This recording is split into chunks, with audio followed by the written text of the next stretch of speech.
Hi, I'm Gilbert-Jamison, your Team Huddle guru, and in this segment, we're focusing on creating a positive work environment. But before we jump into our topic of the day, for those of you who are not familiar with me, I am an author, keynote speaker, consultant, and executive coach.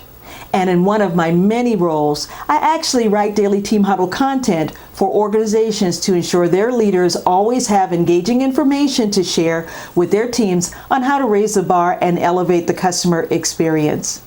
So let's get started right now with our topic of the day, which is creating a positive work environment. And with that said, my first question to you is, why is this so important? Well, there are three essential reasons.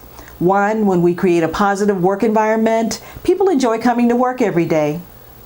Two, when we create a positive work environment, employees are more willing to seize the opportunity to create memorable customer experiences.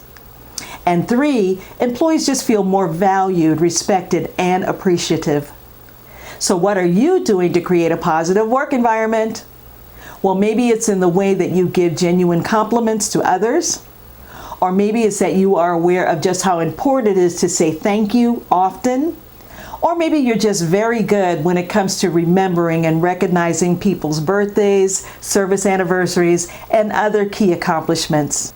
So in closing, remember that it's those small acts of kindness that we practice regularly that contribute to creating a positive work environment every day.